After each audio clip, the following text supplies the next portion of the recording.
আর আপনি যত পাপ করেন না কেন মায়ুস হবেন না, মন ছোট করবেন না। আপনার একটা সেজদা, যে সেজদা আপনি চোখের পানি ঢেলে দিয়েছেন আল্লাহর কাছে, যে আল্লাহ আমার ভুলগুলো তুমি মাফ করে দাও, আমার তওবা তুমি কবুল করো, ইনশাল্লাহ দেখবেন ওই একটা সেজদা যদি কবুল হয়ে যায় আল্লাহ পাক আপনার সব গুনাহ মাফ করে দিবেন ইনশাল্লাহ।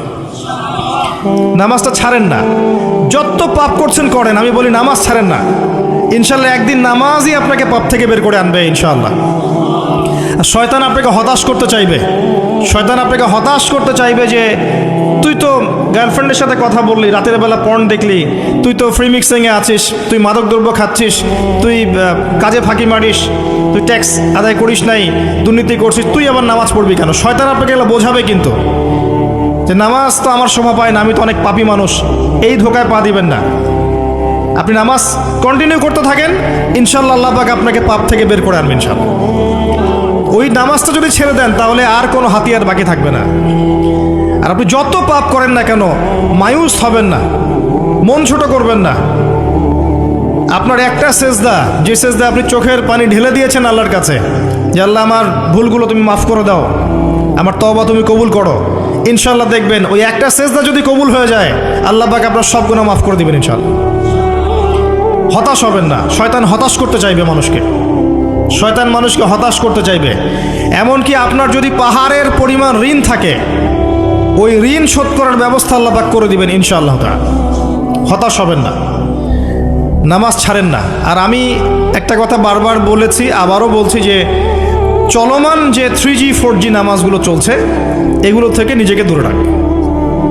সব এখন ডিজিটাল, নামাজও ডিজিটাল। দেখা যায় যে 5 মিনিটের মধ্যে 4 রাকাত নামাজ শেষ, মাশাআল্লাহ। ইমাম সাহেব যদি 10 মিনিট পড়ায় দেয় তাহলে তো তার চাকরি নট। বোঝেন না এত তারা, আমার সময় নাই, আমরা ব্যস্ত মানুষ, এত সময় লাগে নামাজ পড়তে? ইমাম সাহেবকে বলছে, কমিটি ইমাম সাহেবকে চার্জ করছে, অথচ ইমামের উচিত তাদেরকে চার্জ করা। উল্টে গেছে এখন আর কি। ওইদিকে আসবো আমি। দাসী তার মনিবকে জন্ম দিবে, মানে সমাজের ন্যায় অন্যায় ভালো মন্দ হক বাতিলের মানদণ্ড উল্টে যাবে। দাসী কখনো মনিবকে জন্ম দেয়? মানদণ্ড উল্টে যাবে। আসেন রিল্যাক্সে নামাজ পড়বেন ইনশাআল্লাহ, আল্লাহ পাক তৌফিক দান করুন। নামাজের মধ্যে যা পড়ছেন এটাকে বোঝার চেষ্টা করতে হবে অর্থটা, তখন দেখবেন নামাজে মনোযোগ বাড়বে ইনশাআল্লাহ। তার আগে অজুটাকে ভালো করে করবেন, তাড়াহুড়া করে অজু করবেন না, রিল্যাক্সে অজু করেন, অজুর অঙ্গগুলোকে সুন্দর করে ধোন। অজু পরিষ্কার হয় না, এই জন্য নামাজে মনোযোগ থাকে না।